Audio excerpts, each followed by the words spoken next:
Oh. Got ourselves a bit of a dream sequence, perhaps? Ah. It's gotta be Dad.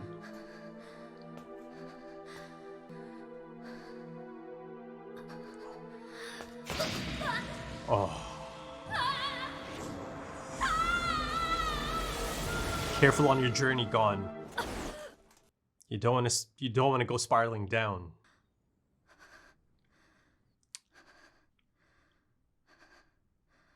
Oh. I saw that little folder in the back. そっか、ハンター試験の最中だったんだ。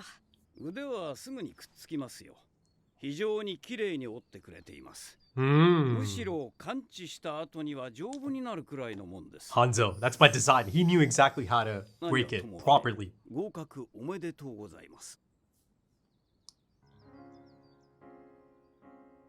佐藤さん、俺。ダメです。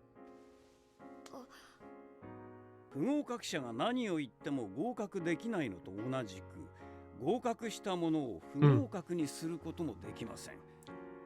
自分にプロの資格がないと判断したなら、ライセンスカードを処分するのも封印するのも自由です。売却するのもいいでしょう。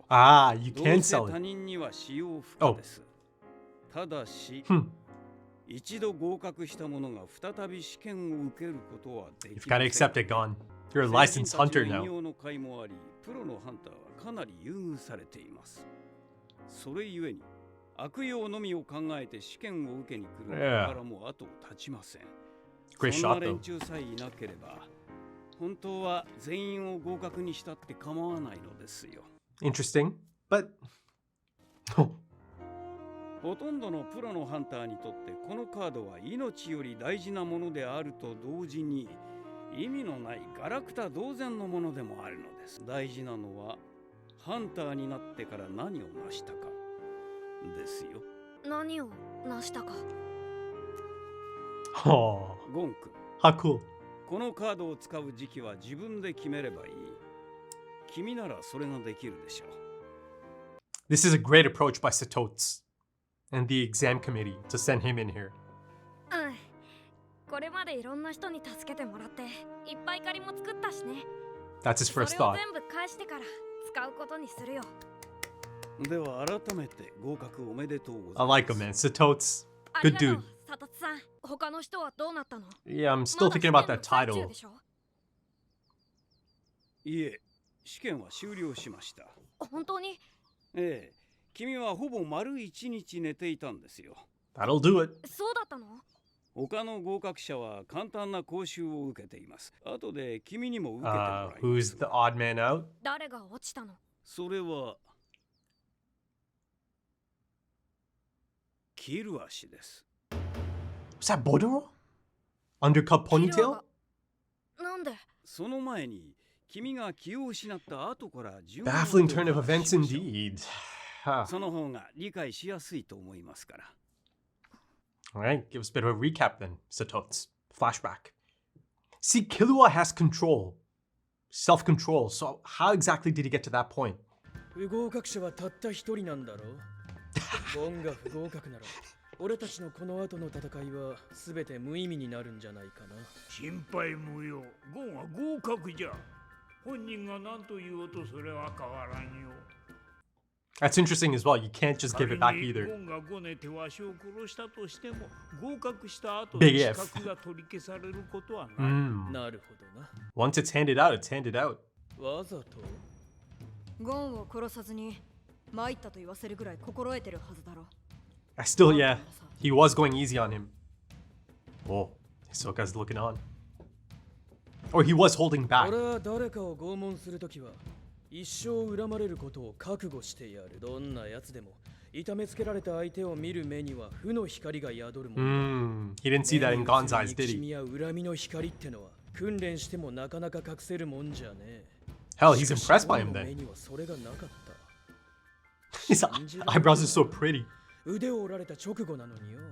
あいつの目はもうそのことを忘れちゃ Yeah, it's not personal. He didn't take it personally. 要は気に入っちまったんだ、あいつが。ゴン君、あなたを気に入った。半蔵氏は確かにそう言いました。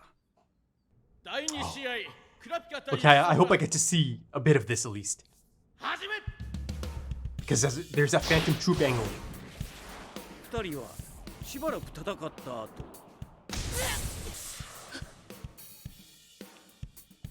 Oh. Hey. Hey, what'd you tell him? 僕の負けだ。Ah, こうし interesting. てクラピカ氏が勝ちました。密かは何を Did he name drop it? Did he name drop と it? にかく密か氏は自ら負けを宣言しました。 Yeah, that's quite the look on his face.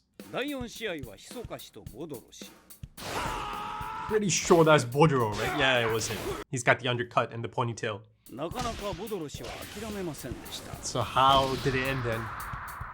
倒れたボドロ氏に密か氏が何か耳打ち This man's just going around. 今度 Oh. ボドロ氏が負けを宣言しました。開始と同時にキルア氏が戦線離脱。おそらく次で勝てると判断してたんでしょう。しかし先にキルア氏とギタラクル氏が戦うことに Okay, なりま let's した。 see. キルア氏にとって最大の誤算がそこにありました。 Am I about to see the reason he's so interested in Kilua? He knows him.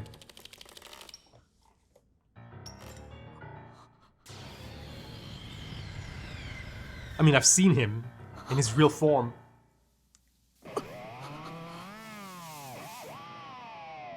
Oh god, is it a family member? It is. 兄貴 Oh. Is this the one he stabbed? Baffling turn of events. Okay. ギタラクルってキルアの兄さん That's why he had to hide his identity. イルミという名前。 Illumi, as in Illuminati, illumination, or illuminate. There's an Italian term as well. Oh my Yeah. god, Kilua is petrified. 母さんとミルキを刺したんだって。 Oh, okay, まあね it's another brother. 母さん泣いてたよ。 Look at those eyes. そうだろうな。息子にそんなひどい目に遭わされちゃ。感激してた。あの子が立派に成長してくれて嬉しいってさ。 That family dynamic is interesting, isn't it? それとなく様子を見てくるように頼ま Okay, れたんだ。 there it is. 奇遇 That だね explains it. まさかキルがハンターになりたいと思ってたなんてね。実は俺も Look at this. 次の仕事の関係上、資 So 格 he を取 did り know に he's 来て here さ taking the exams, but he was on the. なりたかったわけじゃないよただなんとなく受けてみただけさ安心したよ。心置きなく忠告できる。お前はハンターに向かないよ。お前の天職は Look at these eyes. Hypnotic 殺 almost. し屋なんだから。 Is this a superficial character design or there's something more to it? 話には聞いてたけどすごい一家だなさらに彼は続けました。お前は熱を持たない闇人形だ。 Oh, 自身は何も欲しがらず何も望まない影を糧に動くお前が唯一喜びを抱くのは人の死に触れた時。 it's like let me tell you who お you 前 are. は親父と俺にそう育てられた。確かに Some tough love ハン over ター here. にはなりたいと思ってるわけじゃない俺にだって欲しいものぐらいある His own path, ある his own 今 thing. 望んでることだってある言ってごらん。 I love the cadence and the voice acting. 本当は望みなんてないんだろ。違う He's a little bit afraid to say it. Freaky. But listen. Oh, 友達になりたい I mean, you've accomplished it. He is your friend. 人殺しなんてうんざりだ He's so isolated, so 友達になっ alone. て普通に遊びたい無理だね。お前に友達なんかできっこないよ。お前は人というものを殺せるか殺せないかでしか判断できない。 This is so toxic, そう教え man. 込まれたからね。 The thing is, his brother might have gone through the same thing. 違う彼のそばにいればいつかお前は彼を殺したくなるよ。 Okay, there's something up. Those eyes are just. なぜならお前は根っからの人殺しだから。Man, poor kid. Go on there, Oreo. そいつはバカ野郎でクソ野郎だ。君もさ。 He's scary, man. Look at Kilua. 合格しちまえ。ゴンと友達になりたいだと。寝ぼけんな。とっくにお前ら立ち直したろうよ。 Yeah. It's done. 少なくともゴンはそう思ってるはずだぜ。 That reaction, though. そうなの？ 当たり前だ。 I don't think Kilua wanted that to be out there. そうか、参ったな。よし、ゴンを殺 Oh, そう。 maybe that's why. Hisoka. 殺し屋に友達なんていらない。邪魔なだけだから。まだ試合は。 Okay, so the needles are a big part of his どこ？ technique and attack.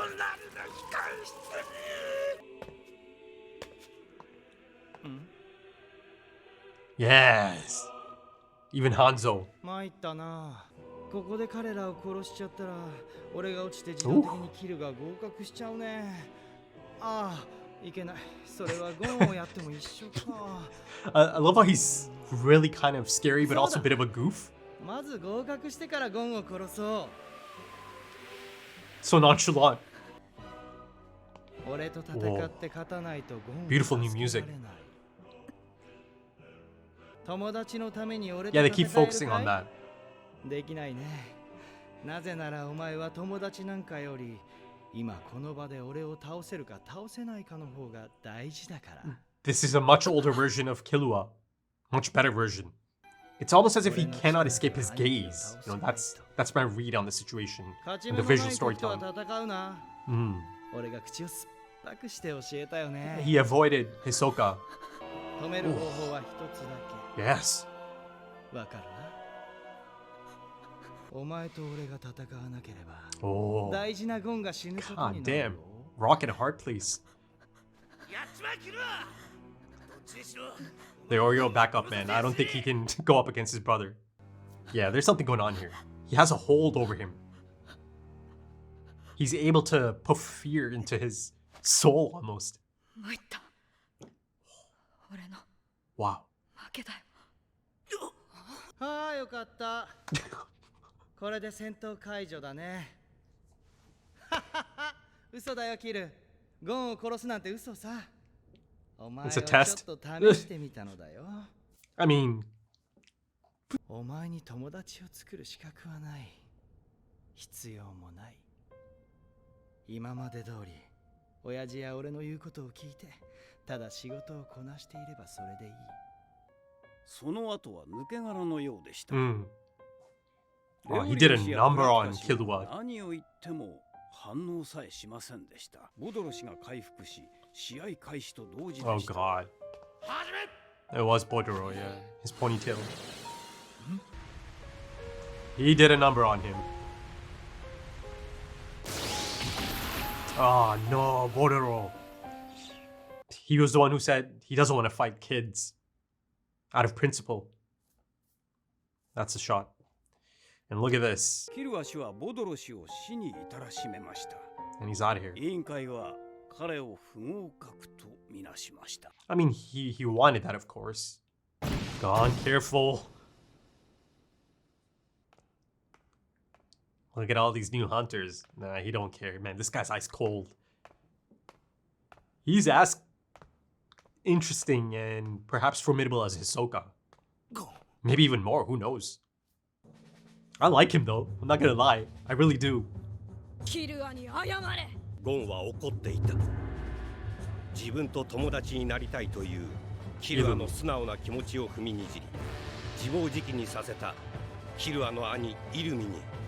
Alright, folks, episode 20. Yeah, that's a damn good episode, folks. Really good episode, fantastic episode. And it's easily one of the better episodes, one of the best episodes out of the 20 so far. And it essentially does feel like a great wrap up to the first story arc, I suppose, the exam arc, because by the end of it, I have a new set of hunters, licensed professional hunters, except Kilua, who is the major focus of this episode. And, you know, just this episode alone has made Kilua so much more fascinating than ever before, right? There's hints before that, you know, there's something interesting going on there that, you know, that perhaps below all of this, there's this kid that has a lot of baggage, you know? And here you see that there is so much crippling baggage, right? You know, there's moments in this episode that he'll just feel so helpless, or he'll look so helpless, so powerless, so innocent. You know, up until this point, I just never had that thought about Kilua, even though he is a kid, even though he is really quite young. But up until this point, you know, it was always about, okay, you know, Kilua can handle himself. You know, I don't need to be looking out for Kilua, right? And at no point did I ever feel that, you know, he's powerless or helpless, again, up until this point. Because, of course, someone from his family showed up, and I get the major revelation here, essentially, that, you know, this android-looking fellow, this person that is Hisoka's associate, and I kind of hesitate to call him Hisoka's friend because, you know, he made it really quite clear to Kilua, right? I mean, of course, Kilua's been fed this. It's been drilled into him, right? That's the term that was used here. And, you know, it's been clear since the early days, after meeting Kilua, that, yeah, you know, he's been training since a really early age. He's been at it since a really early age. To be a master at some of the things at that age, 12, I believe, you have to be at it since the day you're born, essentially, or since the day you're able to, I don't know, begin your training. And who knows how young that might be, right? You know, because one of the more interesting things that came out of this episode is his family, right? They've hinted at it. You know, they've hinted at the really strange nature and makeup of his family and how they function and the things they believe in and all of that. But here, for the first time, I'm really, really quite interested in actually getting to meet them. And, you know, if you kind of look at a few things, you know, next steps, Kilua exited, right? Is he going directly back home after this reality check that his older brother, Illumi, just dishes out? He is just brutal, right? He just crushes him. And, you know, it's clear that it's all, I don't know, it's something that's existed for a long time. This isn't something he's doing for the first time, right? Really breaking him down, manipulating him, emotionally manipulating him and abusing him. Like I said, it's really quite toxic, but it's all by design, right? Listen, it might sound a little bit crazy, but, you know, at points I'm thinking, okay, you know, they are established assassins, right? This is clearly a clan. This family is really quite impressive, formidable. So, of course, there is a method to the madness. I mean, that family is in that position because they are effective, really quite effective, and their methods are really quite effective, right? Again, you know, let me reiterate, effective. I didn't say, you know, they're ethical, because, of course, if you start looking at the ethics of it, of course not. Right? There's mental torture. There's abuse, right? Mental abuse, perhaps even physical abuse, in the sense that, you know, he's been at it since a really early age. I mean, actually, it is entirely possible that there might have been actual physical abuse, like, you know, taking beatings, Kilua taking beatings. I mean, I'm sure that's a part of it, right? But yeah, you know, at the end of the day, there's a method to the madness. You see how Illumi turned out. I think how you truly gauge that character and his presence and the things he's capable of is by looking at Kilua's response to finding out that, oh, it's my brother. This is a different side of Kilua, right? But it's a side that I think has been around, but it's the first time for us, the audience, to see it. You know, I'm sure that side's been out and about all the time during his training back home. But here, it's legitimately jarring to see him so petrified, rattled. The man is just sweating bullets. Or man, I called him a man. The kid is just sweating bullets at this point, right? Just the idea of Illumi getting closer to him. You know, you see that he kind of flinches and, you know, he tries to step back, right? It really is quite tough to watch because you could tell that this family, this upbringing, this training of his has done an absolute number on the kid, right? And you cannot help but feel for him. But yeah, as of this point, it kind of feels like maybe he, after that point, you know, after killing Bodo to get disqualified, on purpose, of course, I think he's heading back home. Perhaps after getting this reality check. But of course, it's a really specific reality check from a member of his family. But let's not forget that his mother actually is concerned about him. I mean, if you are to believe his older brother, I mean, so much so that she sent him out there to I don't know, keep an eye out on him, to bring him back, right? So they need him. They require him to come back, essentially. It's not as if, oh yeah, let him go. It's not as if they just don't give a shit. They're like, oh, okay, yeah, he wants to go. He doesn't want to be part of this. Screw him. You know, he can do his own thing. No, that's not the case at all. They clearly need him to be a part of this, right? So much so that Big Brother had to come out here and essentially, bring him back. Though, of course, he's not physically bringing him back, but I think he was really quite effective nonetheless, because, again, I do feel like he's heading back home, perhaps. So, of course, in terms of next steps, you have to start asking the question, now that Kurapika and Leorio and Gon have their licenses, how about the next step? Are they going to make the choice to stay together? Are they about to part? I mean, first of all, before any of that can happen, of course, you've got Gon, who is confronting Illumi, right? Apologize to Kilua. And the narrator really wanted us to know that Gon is angry. So, that in itself promises to be quite the interesting continuation, right? Are they about to fight? Is Gon about to lash out? Is there going to be any altercation at all, right? Are people going to step in? Maybe Kurapika and Leorio. Of course, you've got Hisoka, who is quite the interested onlooker as well. You see there's a few moments of him kind of reacting to Illumi, saying things like, oh, okay, then I'll go kill Gon, or I'll kill him afterwards, right? After I've become an official hunter. So yeah, in that sense, their partnership, I suppose, yeah, there's clearly some kind of mutually beneficial arrangement. Perhaps it's strictly business. Both of them know about each other's set of skills, their talents and the things they are capable of. And then, of course, I kind of get a confirmation here, don't I, that Illumi doesn't really have any connections to the Phantom Troop. I don't think so, at least, because, he's part of this family of assassins. And, that family sounds like it's all about tradition, right? It's all about legacy, about, upholding that image. It's all about pride. You really get the feeling that it's this generation to generation type thing at play here, right? And, for Kilua, it feels like he's a part of all of this, right? Even if he doesn't like it, even if he doesn't want to be, it's been decided for him, right? And, I kind of touched up on this a few episodes ago, I think, that this is essentially a bit of a commentary on, it's a bit of an extreme take on it, of course. Perhaps, parents projecting their own ideas and emotions and goals and motives onto the young ones, right? And it's rough. It really is, especially in this really extreme specific case. But, if you look at Asian culture, right, it's a common thing. I know in Western culture, some people might be, thinking, oh, that's a little bit strange, that's a little bit silly, but it's really quite common, right? Especially in countries like Japan as well, right? China, Japan, you've got South Asian countries, you've got Arabic countries. I'm sure everyone's heard of those memes, right? Oh, you're going to be a doctor, a lawyer, I don't know, accountant. Those professions, right? Those are kind of like handpicked, hand selected for someone's child long before the child even knows, what the hell they want to do.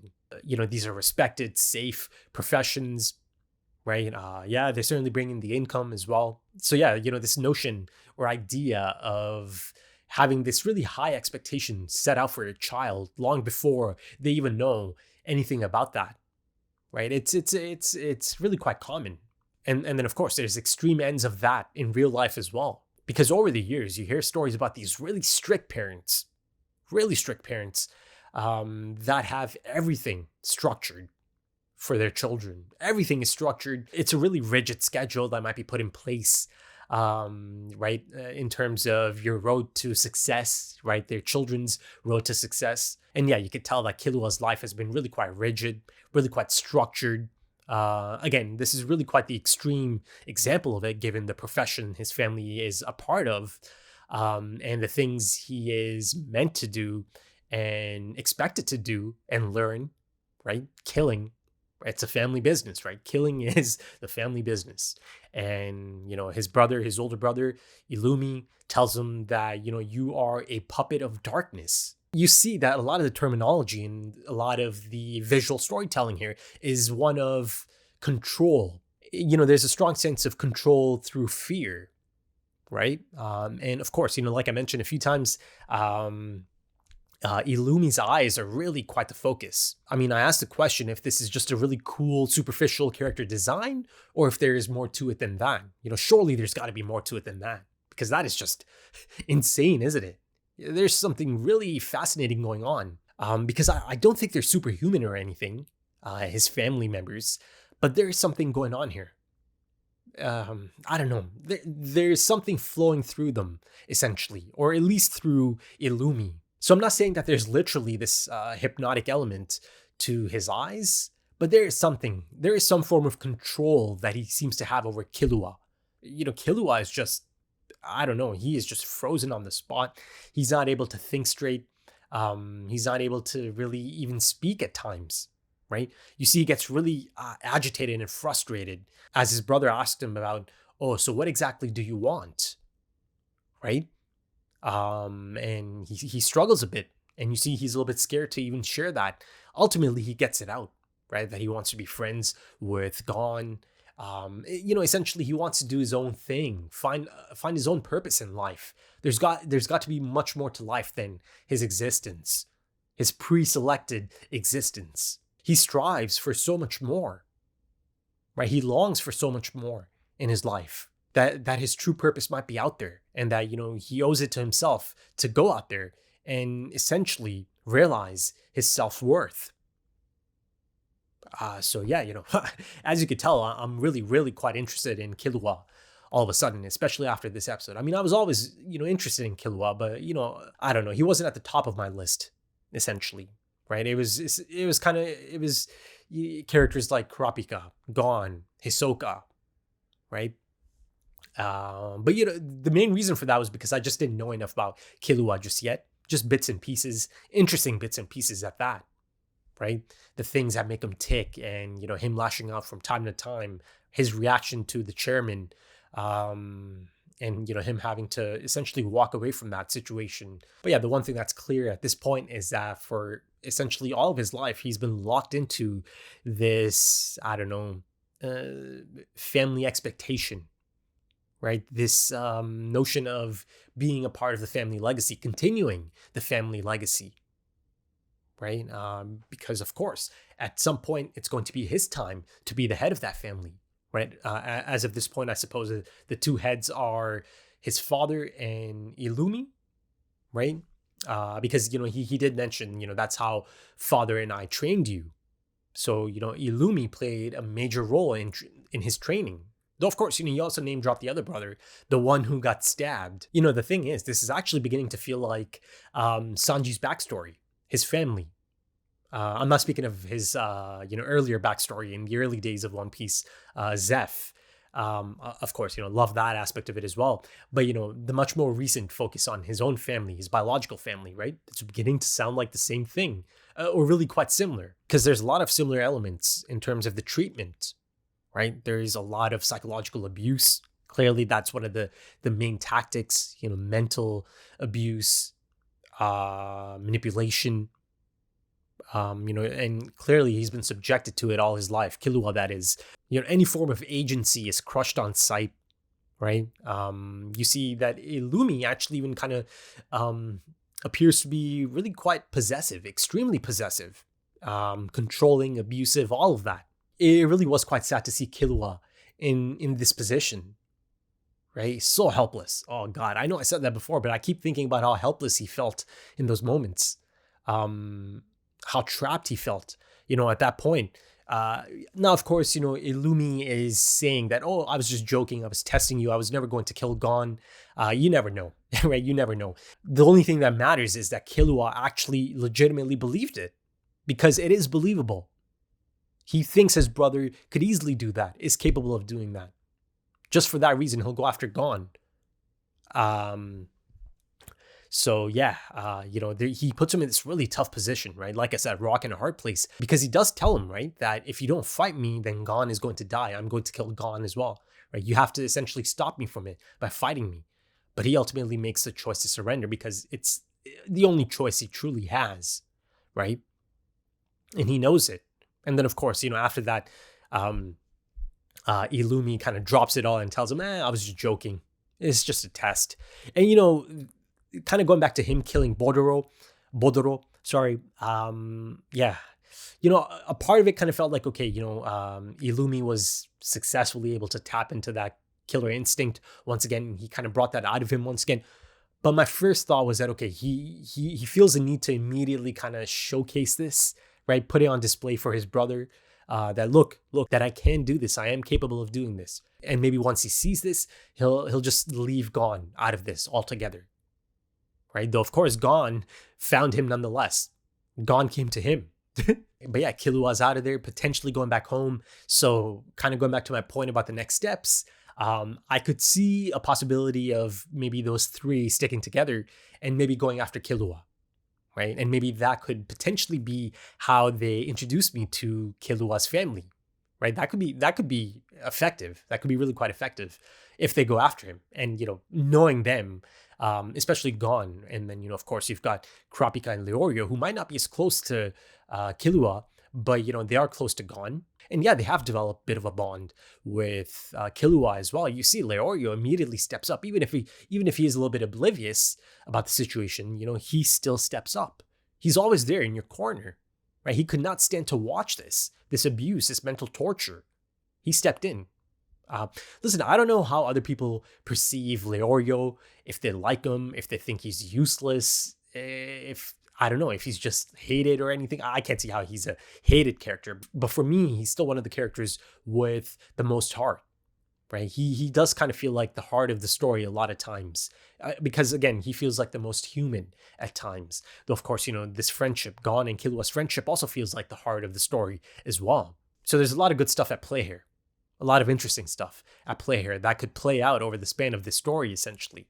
Like I said, the first time I saw Kilua and Gon come across each other and become friendly at a moment's notice, that felt like the beginning of something special, a special friendship, right? And since then, now here at episode 20, it feels like, yeah, it's going to continue on that path. But it's all just so sad, isn't it? Kilua and his situation, of course, he's really quite good at it, killing and all that, right? Being an assassin, mastering some of these techniques.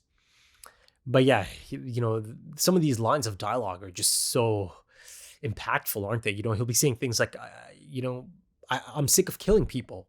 I just want to become friends with Gon and just play normally. My God, in those moments, you are reminded that this is a child, right? A child that kind of puts on this almost facade, I suppose, this tough guy facade. Sure, maybe it might be a bit of his personality, a tad bit as well, but a lot of it, just being tough on the exterior or appearing to be tough on the exterior. Yeah, it's a bit of an act or a mask, essentially, isn't it? Right? They've shown us that both of them, Gon and Kilua, they love doing things that kids want to do. Right? Remember that room in Trick Tower? Both of them immediately, they're just so excited about this sleepover type situation. They start running around. They're quite excited about, the television set, and they're opening up the cabinets and seeing the types of things that they can find and just have a fun time. And then, of course, on the flip side, you see that same kid just being absolutely crushed, being ripped into by his older brother, right? Really tears into him, really lays into him, tears him down. That family clearly is not about individuality, right? It's not about agency for some of the children, of course, or at least, or in this case, Kilua, because, I do feel that his older brother, I'm sure he must have gone through the same treatment, the same training, the rigid training, and, all of that mental torture and abuse, psychological abuse, physical abuse, manipulation, all of that. I think he might have gone through all of that as well. So, like I said earlier, perhaps there is a method to the madness, right? Illumi's been there, he's done it, so he knows. And yeah, it's a lot of tough love. It is. But like I said during the episode, I like the character. I really do. Right? He was fascinating and intriguing the first time I really get to see his true appearance. But here you truly get an idea of the type of character he is and is going to be. Right? Like I said, I kind of put him on the same level as Hisoka even, because it feels like that. But speaking of professional hunter, licensed hunter Hisoka, there's that fight. Hisoka and Kurapika, they kind of go through it. They show me a bit of it. It doesn't really focus much on the fights themselves. In that sense, it's really quite unique and refreshing as far as a tournament, setup goes, or a tournament arc goes, right? It's wrapped up just like that in the second episode, right? I only really truly get to see it play out in one episode, and in the second episode, it's more so a flashback of how things played out. So yeah, I like this approach. It's really cool. And right from the beginning, you have Gon, who becomes Hunter, officially licensed Hunter in the last episode after the first encounter, right? You don't usually see that. Usually, it's kind of like this build up, this classic format. The excitement builds over a few episodes. And then, of course, you expect the protagonist to be in the final, or again, the bracket itself isn't even set up in that manner, right? Because it's essentially the biggest loser. In this case, the last man standing in this case, the odd man out in this case, is the one that does not get licensed, right? So that in itself is already, a twist or a different take on it. But yeah, Hisoka fights Kurapika for a bit, right? Perhaps to get a taste of it, of the things Kurapika is capable of. But then, something really strange happened. He whispered something in his ear. And yeah, again, you have to kind of gauge it by Kurapika's reaction. Now, of course, one of the reasons I was excited about this potential encounter was that potential Phantom Troop angle. Because yeah, the possibility is certainly on the table still that Hisoka is part of the Phantom Troop, or at least he was part of the Phantom Troop at some point, because I saw him in that incredible silhouette shot back in Trick Tower, right? The silhouette shot of the Phantom Troop. But if indeed he was, then again, the next question becomes, was he a part of that attack on Kurapika's clan, right?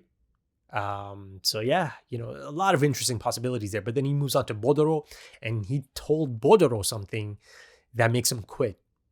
That one's a bit more puzzling to me. I'm not really sure how to even approach that. I have no idea, right? Maybe something from his past. I don't know. The man's dead now. Right. And it's unfortunate that he had to die in that manner. And finally, I kind of want to go back to the beginning of the episode. Satots and Gon. It's a great moment. Like I said, I think it's a great touch to have Satots go in there. Because you see that it's a mix of professional, practical, and a bit of a personal touch as well. Because you see that Satots has been impressed by Gon. Right. He even tells him at one point that I have belief in your ability or in your judgment.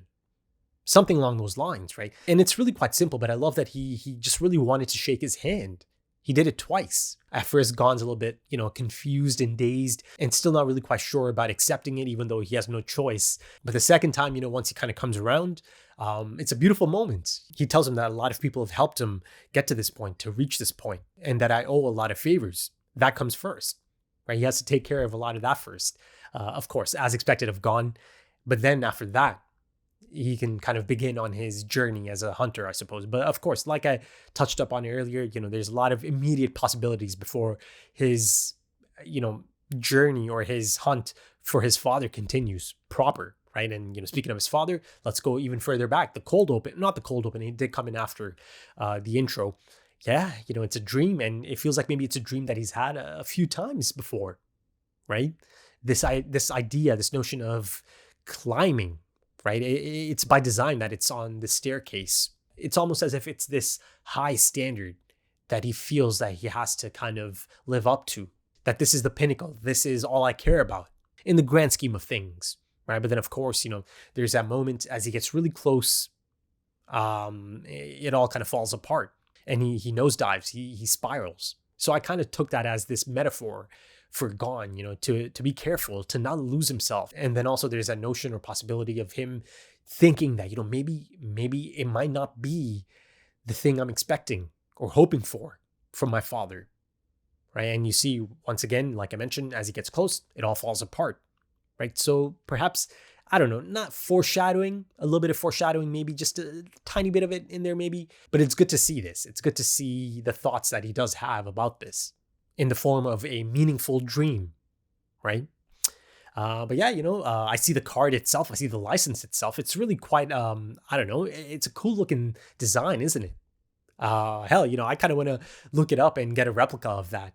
A really nice high-end replica, perhaps. I mean, it's just a card at the end of the day. And Satoshi himself even said something like, it's just this silly piece of junk.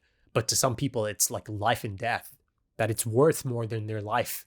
All of that being said, sure, yes, Gon is a licensed hunter at this point, but that doesn't mean that, this is the end product. No, this is still the beginning, essentially. He has so much to learn, right? But of course, having the hunter's license, it can aid in that learning process, that growth.